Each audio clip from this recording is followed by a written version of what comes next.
我大婚当日，庶妹竟自缢于房中。夫君以为庶妹是对他情根深重，不愿接受夫君迎娶他人，才自缢的，却不料庶妹爱的人根本不是他。成亲10年，我们一直是相敬如宾的空壳婚姻。等到夫君战死沙场后，遗言竟是永世不与我同学。陪葬品只有一只庶妹的银簪。前世我爱慕赵恒，在他落水时拼死跳河救他，换来的却是10年冷暴力，熬成侯府活死人。再次睁眼，重生到赵恒落水时，这次我停下了脚步，一眼看着快到湖边，我停下了动作，靠在柳树旁。赵恒在湖水中心疯狂呼救求生，他盯着我，希望我能跳下去救他一命。随从们急得像热锅上的蚂蚁。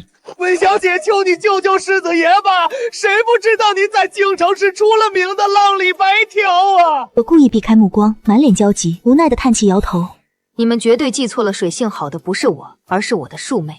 下人们愣在原地，大眼瞪小眼。刚好看到婉宁在凉亭上焦急张望，我装作惊喜，指着凉亭那边穿着粉裙、貌美如花的少女。我妹妹正在那儿看着呢，你们快去求她，她心地善良，肯定会救世子殿下的。奴才们感恩戴德，扭头就往凉亭跑。我离得比较远，听不见他们说什么，但看动作，婉宁在拒绝他，怕坏了名声。突然他看向我，神情慌张的指点和下人嘀咕，估计是想把这烂摊子又推回给我。婉宁提着裙摆，小步挪到了湖岸边，她脱了鞋，正准备下水，犹豫片刻，又穿上了，一脸为难。最后她还是朝着我这边走过来，她皱着眉头，语气里全都是责备。姐姐水性明明那么好，为什么不救人？我摆出一副为难的样子。不是我不救，是太久没下水了，手脚都生疏了，怕下去反而耽误了救人的时间。我紧接着又补了一句，妹妹，你的水性可比我强多了，你肯定愿意救她吧？她愣愣地盯着我，眼神里写满了困惑。可姐姐，你不是一直暗恋世子吗？我整个人瞬间僵硬在原地。她没说错，我确实从小就喜欢赵恒，上辈子他掉进湖里，我没多想，直接跳下去，用瘦弱身体拼命把他从死神手里拉了回来。当时我们浑身湿透贴在一起，跟没穿衣服没两样，围观的人指指点点，议论纷纷。我当然知道他们在议论什么，无非是女子的清白名声，但我顾不上了，救他的命才是最重要的。那次救人差点让我丢掉半条命，半夜发高烧，说胡话做噩梦，还是爹请了太医才把我从鬼门关拽回来。病好之后，京城里全是我的风言风语，豪门贵族视女子的名誉比性命还重，我爹自然也不例外。就在他狠心要把我送去当尼姑时，安平侯带着儿子上门提亲了，彩礼多得吓人，摆满了院子，各种金银财宝数不胜数。赵恒当时脸色苍白，表情很冷淡，我单纯的以为他是大病初愈。3个月后，我和他大婚那天，京城特别热闹，侯府门口人山人海。新婚夜，赵恒的脸色却极其难看，他开口对我说的全是讽刺的话。魏小姐那天救我，就是为了逼我娶你。我当场愣住，心口像被扎了一刀，真是下得一手好棋。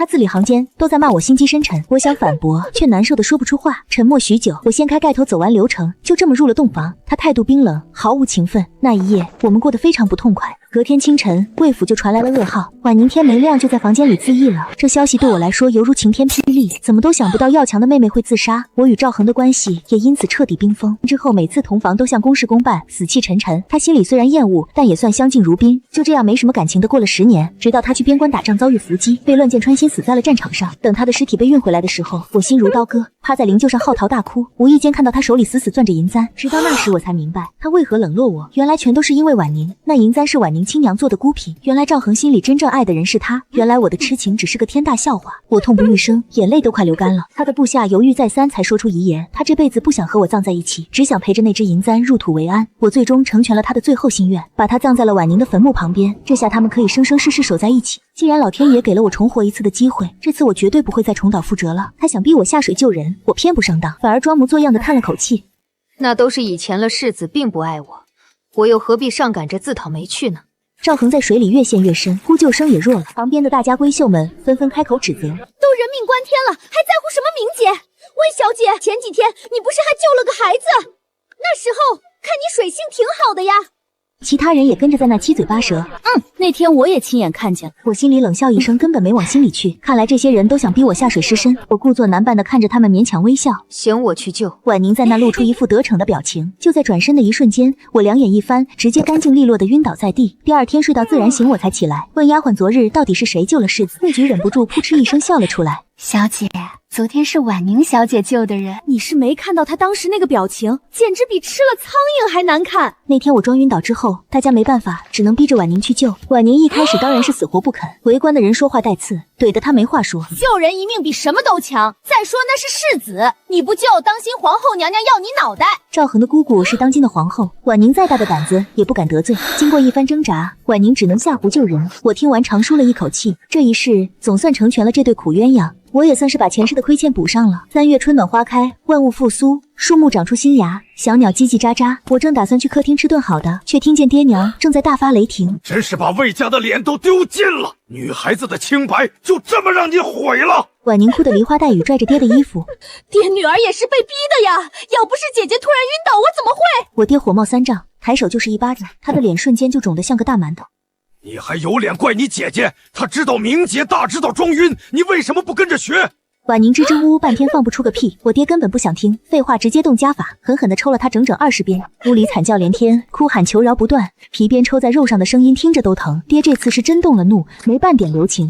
20鞭打完，婉宁直接昏死过去，爹累得把鞭子一扔，坐在椅子上。他毕竟上了年纪，体力大不如前，打完这顿他也累得够呛，喘着粗气坐在那半天才缓过劲儿来。接着让人把婉宁扔进阴冷柴房，关3天，不给饭吃，完全不念亲情。看着婉宁受苦，我心里毫无波澜，毕竟上辈子挨着顿打的人是我。五那时候我也跟他一样被打得皮开肉绽，柴房里全是毒虫走蚁，我最怕这些，躲在角落拼命哭喊救命，根本没有任何人理会我的死活，最后只能缩在角落等时间过去。半夜疼得口干舌燥，想要喝口水，一掀开被子，发现老鼠在啃我的腿，肯定是因为伤口的血腥味招来的。我点燃火把，才把老鼠赶跑。我撕下内衣，把伤口死死缠住，虽然没药，至少能挡住老鼠。就这样，我在恐惧中熬过了3天。被放出来时，我已经瘦得没了人形，浑身发臭，路过的人都躲着。婉宁当时一脸嫌弃地捂着鼻子：“姐姐，你也太脏了，臭气熏天的。”我当时没说话，只是默默去洗澡。现在婉宁在柴房里哭得快疯了，用力拍着门大喊着开门：“快放我出去！爹，我真的知道错了，老鼠好多，老鼠救命啊！这屋里全是虫子，我好害怕。”守门的跟前世一样像个聋子。3天时间一到，安平侯府果然上门来提亲了，抬着无数聘礼一箱箱送进府里，跟上辈子的场景一模一样，只不过这次的主角变成了婉宁。这一世他终于能娶到心上人，想必心里肯定乐开了花吧。我爹正愁婉宁的名声没人要，赵恒提亲正好解决了这个难题，而且侯府门第高，婚事成了，魏家也有面子，简直是两全其美的大好事。爹乐得合不拢嘴，赶紧放了婉宁，两家人谈得非常愉快，婚事就这样轻飘飘的定下了。临走的时候，侯爷要了婉宁的生辰8字合婚，看着他高高兴兴离开的背影，我脑子里全是上辈子的画面。前世因为坏了名声，侯爷才来提亲，他当时脸色非常差，一点喜色没有，肯定是赵恒不愿意娶我，一直在闹。但毕竟我是为了救他才毁了名声，他不得不承担责任娶我进门。他当时极力反抗，和家里吵翻天，所以侯爷来提亲时才冷冰冰的。结婚那天晚上，婉宁选择了自尽。赵恒深信婉宁是爱他爱到骨子里，受不了眼睁睁看他娶我就寻死，但真相根本不是他想的那样，他全都是为了攀附当今太子。前世他不救赵恒，还把我推出去，就是想保住清白名声，做太子妃。结果太子在暗地里培养自己的势力，最后决定迎娶丞相家的千金。婉宁那时早已把身体交给了太子，肚子里甚至已经怀了野种。为了不让丑事败露，爹娘找了个小县令。婉宁觉得门第太低，死活不肯嫁。看到我竟然风光嫁进了侯府，而她只能嫁给一个9品芝麻官，她心里嫉妒的发了疯。为了能永远留在赵恒的心尖上，为了让他恨我一辈子疏远我，他不惜用命做局，成了我们之间的刺。事实证明，他确实成功做到了。赵恒这辈子都没能把他忘掉，他成了他心里碰不得的白月光，甚至最后还要打破规矩和他同学。那天我特意去看了卧床的婉宁，看到他的第一眼，仿佛看到了上辈子那个凄惨的我，看起来是那么的虚弱不堪，面色枯黄，身体消瘦的不成样。我整理了一下衣服，装作很关心，慢慢的走到他的床边坐下。妹妹身体现在感觉好点了吗？他满脸恨意，对我咬牙切齿：“姐姐，你少在这猫哭耗子假慈悲！”我一脸无辜：“这是为什么？”他抬起头看我，眼里全是仇恨。你还问为什么？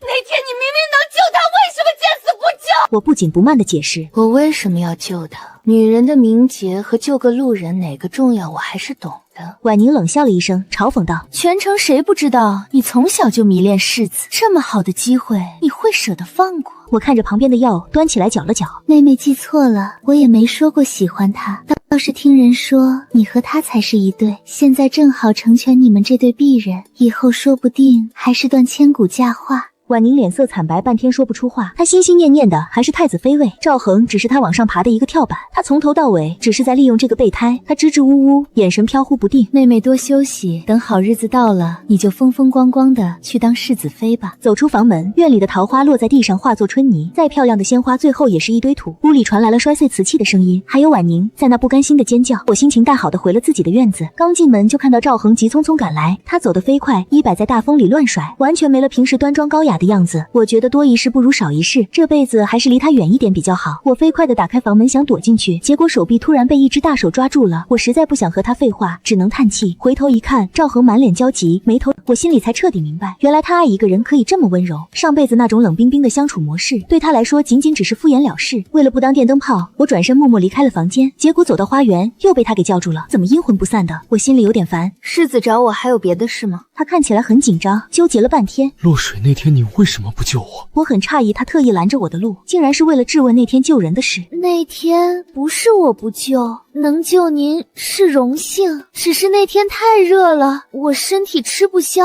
加上前几天刚救了个落水儿童，身体还没好利索，中暑晕过去了，还请世子殿下大人大量别计较。再说了，你和婉宁本就互相喜欢，现在提了亲，终于能在一起了，真是有情人终成眷属，太值得庆祝了。他愣在原地，没想到我会恭喜他，更没想到我对他已经彻底死心。赵恒低头不说话，脸色非常阴郁。他刚想抬手，我立刻就往后退。我这种拒人千里的态度让他意外，他嗓子里咕哝一声，又强行忍住，最后露出一副自嘲的惨笑。魏小姐现在很怕跟我沾边，我心里有点慌，感觉他在试探，难道这货也是重生的？但转念一想，应该不太可能。如果他是重生的，肯定会偷偷游泳，绝对不会在水里泡着等死。因为前世他落水被救之后，他不会游泳的消息全京城都知道，让他那个文武双全的人设彻底崩塌。所以他后来专门找人学了游泳，这是他心里的一根刺。想到这里，我终于放心了。我看着他的眼睛，淡定地回答：世子是妹夫，咱们应该避嫌，免得传出去坏了大家的声誉。他冷笑了一声，本世子从来不怕那些流言蜚语，只要问心无愧，半夜不怕鬼出门。他停了一会儿，仔细地观察我。你以前可没这么胆小怕事啊，难道是你心里有什么见不得人的？他嘴角带着一丝得意坏笑。世子爷真的是想太多了。他目光变冷，语气也变得很低沉。我记得你以前不是暗恋我吗？我整个人僵住，感觉不可思议。原来他一直都知道我的心思，前世居然还能那样恶毒地揣测我。前世他总觉得我是想羞辱婉宁，无论我怎么解释他都不听，导致我们的关系冷到了极点，最后闹到了无可挽回的地步。我冷冷地看着他的双眼，那是以前不懂事，现在早就死心了。也请世子殿下以后放尊重一点，免得婉宁背地里难过了。言语刚歇，他盯着我，眼神如刀。你和过去大不同了。人总是要变的，谁也不可能一直停在原处踏步。我确实听不透世子殿下的言外之意了，清河天笨，还请世子见谅。他未继续胡搅，拂袖走开。此刻落日已西沉，残阳打在背上，把他笔挺如松的背影拉得老长，映衬出他落寞又凄凉。这吞半吐，难不成你跟阿姐？他此举是想把我逼进惦记妹夫、横刀夺爱的万劫不复之局，好搞臭我的名节。果真跟上一世般坏透了。我哪能冷眼旁观，由着他甩黑锅？刚打算澄清，哪知被赵恒截了胡。他随随便便的开口，无非就是刚才跟魏少爷切磋时，听见下人随口一提罢了。婉宁起疑，但是赵恒狠瞥了他下，凶相毕露。婉宁瞬间被震慑住了，跟着呜咽出声：恒哥哥，我仅仅是太在乎你，惧怕弄丢。爹跟大哥也赶忙出面解围，这才将场面平息下来，打发赵恒走。老爹喊住我，他盯着我的表情沉重，叹息后苦口婆心的劝：清河啊，早前满京城的人都晓得你相中赵恒，到如今他成了婉宁的待定夫君，你得守好规矩，千万别做出出格的举动。小女没跟赵恒有过私下牵扯，这辈子更不会和他有半点交集。爹听完后没再多念叨啥，单单叫人取来图册，翻开图卷，里头皆是京城高门大户待婚的俏郎君。瞅了眼爹深沉的目光，我猜透了他的盘算，他俱事端横生，想尽早把我给嫁出门。清河呀，你也办完及笄礼了，该寻个家世登对的门第许人家了。我颔首表示懂了。这是京城未婚的名门少爷，为父替你长过眼，这萧国公家的长子。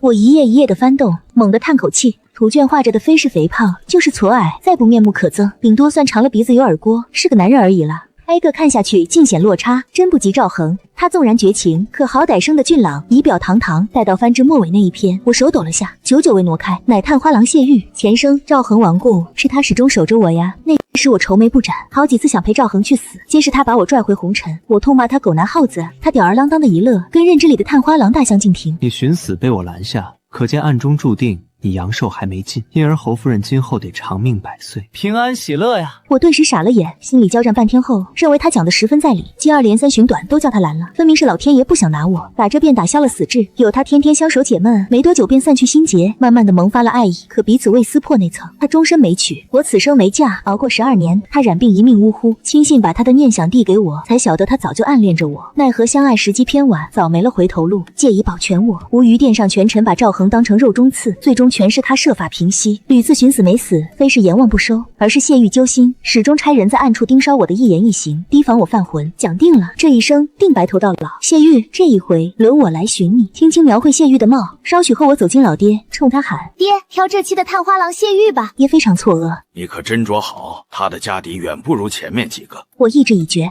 爹，闺女就定他了。爹没招没法，应声允诺。他不言我也透亮，其实他比任何人都看好谢玉，前身好几次夸赞他智勇双全，乃百年难遇之豪杰，面上从容，唇角却暗挑。爹认为闺女眼力咋样？他吞吞吐吐，言辞结结巴巴。算成吧。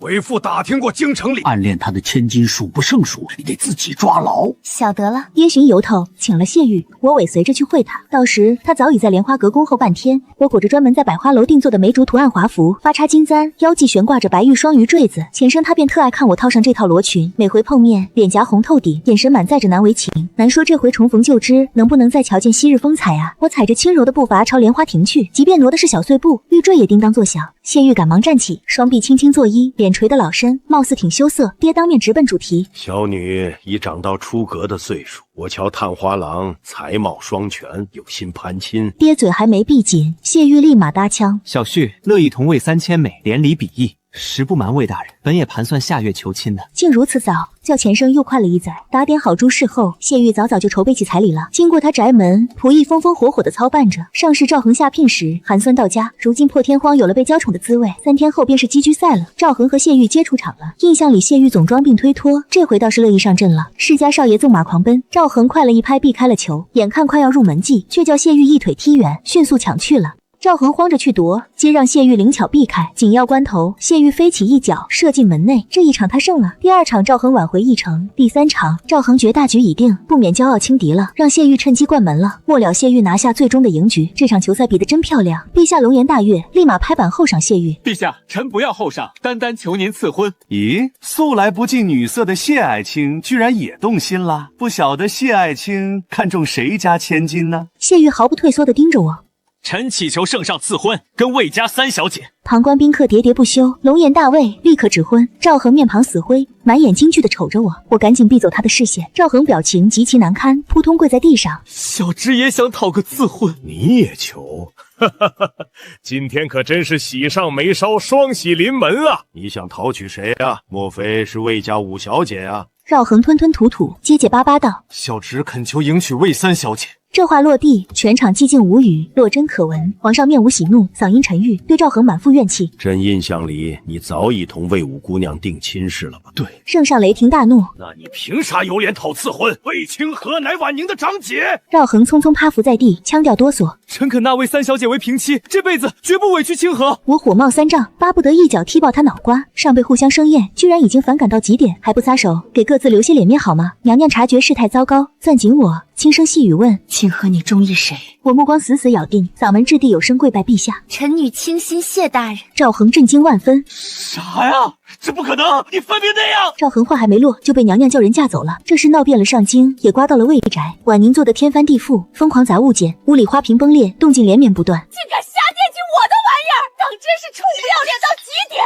他粗口连连，满嘴喷粪。我断然不再纵容他，一脚蹬开房门，响亮掌粗他面颊。缺乏教养，痛骂长姐，散播了丢的是咱魏家的脸。他咧嘴疯疯傻傻，眸光呆滞。你都恬不知耻夺老妹的郎君了，究竟哪边更辱魏家名节？我火气冲脑，冲着他左颊又是一巴掌，紧接把他丢到父母跟前。婉宁瘫在地上，泪如雨下，呜咽不止，抽泣的缓不过劲来。爹，长姐为啥啥玩意儿都跟我图？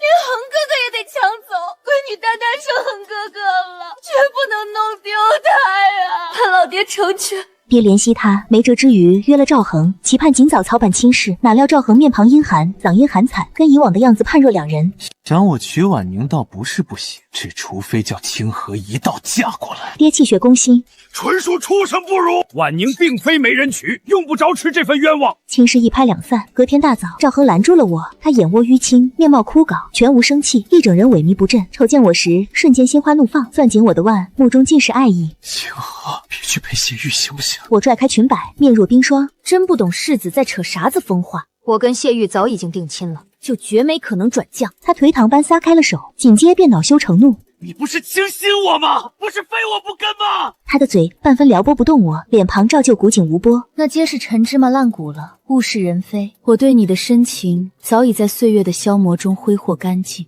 眼下你与我来言，无非是微不足道的路人。赵恒呆滞僵站在那儿，半天未曾醒悟。往后获悉，那日他骑马狂奔进宫，祈求万岁撤回旨意。圣上气炸，锁门拒客，他便在金銮殿前长跪不立，更是挡住陛下通道。天子雷霆震怒，火爆之下廷杖30。赵恒挨打得血肉模糊，仍嘴硬不肯告饶，叫皇后遣送回侯府。他于榻上半个月落不了地。婉宁日日去侍候，双亲再怎样拦截，终能寻得空子溜出去。日子一长，二老也疲倦了，懒得顾了，由着他做了，才好下地便再闯大内，跪求娘娘。娘娘没办法，便召我进殿。小的去见，必是跟赵恒挂钩。我装模作样，爹代劳我面圣。娘娘唠了几句嘴，便准爹告退了，讲的无外乎是些劝我仔细盘算类的说辞。没几天，赵恒日日在咱家宅门外饮得烂醉如泥，灌醉后便闹着想见我不肯碰头，便死命砸门。街坊们叫苦连天，借以彻底掐灭他的妄念。这回我面见他，我好言相劝，这一遭痛快撒手吧。他满面泪花，理智已然走至绝境。清河，你也是重来的对吗？我不言不语，他连着讲，伤是我未能认清本人的心思，死掉我始终游荡在你周围。我极悔恨从前你犯的浑，我明白给你的疮疤已然没法修补，可这一生赏我个余地找补行吗？我常常虚气，晚了。他不服气，絮叨半天，感情他始终中意的是我，见错当成挂念的是婉宁。婉宁幕后，他认定亏欠了他，便起意冷落我。可日夜作伴后，他再次无可救药的迷恋上我了。他包容不下见异思迁的本身，拍板去驻守边关，这一带便是几载。他懊恼了，盼归家，盼逢我。琢磨末尾一场战收兵，便回京寻我，却不曾料踩进敌兵的圈套。咽气前，他掏出了贴身藏着的婉宁的珠钗，盯着珠钗的那一瞬，他念的并非婉宁，乃是我。这一秒，他方顿悟，本人自始至终恋着的皆是我，可所有都太晚了。他死死央求再赏他一回补偿的空当，我半分没被软化。我的魂早已经不在你这头了。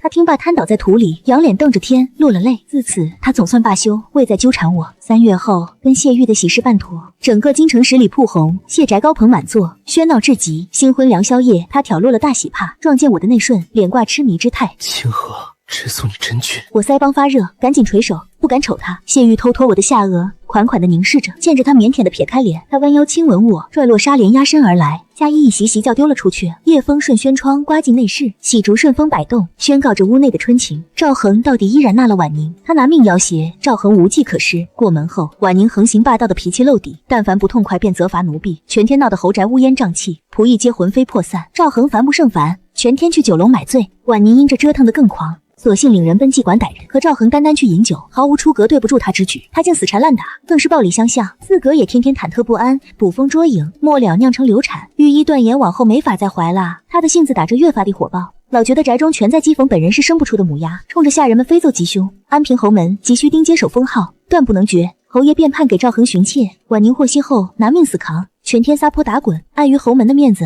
到底唯有作罢。10载后，赵恒自发讨命，屯兵塞外。他于沙场拼死搏斗，连夺军功，万岁大悦，召他进京承接御赏。哪知末尾一场厮杀时，叫乱箭射死，命丧大漠。听闻他的骨骸叫拉，回府时早生出酸臭。婉宁厌恶气味熏人，躲得老遥远，就怕沾染霉运。不经意瞥见赵恒掌中死钻的丝帕，表层缝着睡莲，他便出这乃源自我的绣钩。伴随赵恒的绝命，死透不跟他合葬，反倒携着我的方帕入土。妒火烧心下，他一根白绳挂死在了主梁头，案头存着血书，表层书写赵郎亏我，我未曾再走上被错路。谁成想他竟落得我的旧场。紧锁才3天，他看起来就老了好几岁，黑眼圈很重，估计好几天没合眼。我低头看了看他抓着我的那只手，装作非常吃惊的样子，抬头看他，他吓得赶紧撒手，眼神到处乱飘。我尽量保持冷静，不露出破绽。世子爷是来找我妹妹婉宁的吧？他张了张嘴，好像有很多话想说，却一个字都吐不出来，只能点头。我顺势把他带到了婉宁的房间，一见到赵恒出现在门口，婉宁就开始掉眼泪装可怜。恒哥哥，他一边哭一边掀袖子，故意露出胳膊上的那些鞭痕。赵恒一脸震惊，赶紧拉住他的手。婉宁，这到底是怎么弄的？婉宁红着眼睛，一脸委屈的告状。赵恒温柔的把她乱发拨到耳后。婉宁被打的肯定很疼吧？他托起婉宁的胳膊，轻轻的吹气，那样子小心翼翼，生怕弄疼了她。吹一吹伤口，很快就不疼了。我爹已经合完八字，日子快定了，你别担心，在家里等我娶你进门。婉宁含着泪，娇滴滴的应了一声。那一刻后，赵恒总往魏家跑，非是找爹对弈，就是跟大哥切磋。慢慢的，关系处得越发亲近。这阵子我一直躲闪着他，能不见着最好就别碰面。正午，他跟哥哥切磋，弄得太入迷了。一晃神，已然到了饭局，父母便请他用膳。辛苦的仆人不晓得我沾不得蘑菇，把蘑菇摆在我面前，刚打算站起把那盘菜移开时，赵恒抢先手把蘑菇撤走，拧紧双眉，数落起了仆役。青湖碰不得这蘑菇，你瞎了吗？你是存心想害他呀？他表情扭曲，双眼猩红，满面怒火。婢女吓得浑身哆嗦，承受他的滔天怒气。我满脸错愕，他从哪里晓得我吃蘑菇犯病？难道说早前猜想是准的？赵恒也一道重生了，到如今也管不了这许多了，跟他断绝来往才是头等大事。婉宁十分错愕，瞅我的面色火冒三丈。恒哥哥，你怎么懂得姐姐碰不得蘑菇？我印象里从未跟你讲起过姐姐的忌口啊！他瞬间凄然泪下，若柳扶风般盯着赵恒，半